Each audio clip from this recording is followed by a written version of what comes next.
maisha yako yatakuwa yameharibika. Wacha nikwambie kitu, mwana wa mfalme Yesu, wakati ulionao ni sasa, na neema ulionayo ni sasa mwanangu. Hujui fedha baba yako anaipataje, hujui maisha nayo yapitia kutafuta 200 300 ya kukusomesha. Sasa hiyo ukishashindikana, baba yako ataita, atasema huyu ni shindikana, amekuwa, aendelee na maisha yake. Atakapokuwa amesema au umekuwa, uendelee na maisha yako, haraka tu mdada utajikwatua, utanunua mafuta mazuri, utapendeza, haraka unakuwa chawote, inakuwa chawotes. Ukishabeba mimba mapacha 3 4, chap unaofyatua kama matofali, piu. Sasa hiyo baba yako hata husika na wewe tena. Sasa hiyo baba yako hata kuona tena. Ataweza kukusaidia baba yako kama mtoto tu, lakini ata concentrate na wale walio chini yako, wale waliomaanisha kusoma. Mwanangu, nikueleze kitu, yawezekana hata mama yako aliyekuzaa hajakwambia, yawezekana hata baba yako aliyekuzaa hajakwambia. Msamaria mwema ametoka Arusha kuja kukuambia. Msamaria mwema ametoka Arusha kuja kukuambia. Yule msamaria mwema aliyemchukua Yesu, aliyemfunga majeraha, yule nani?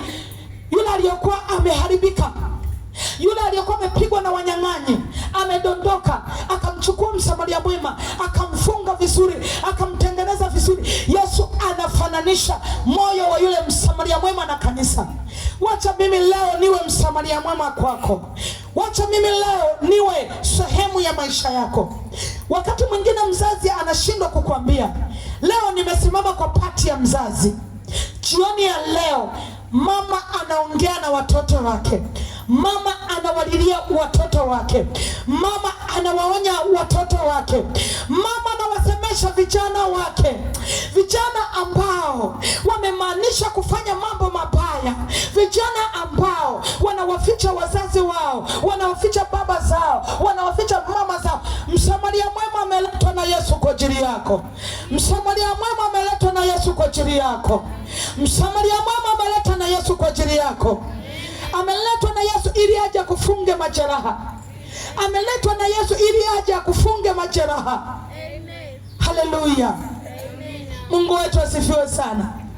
Watoto wa kiume, haleluya. Mnaweza mkaniona kama napoteza muda.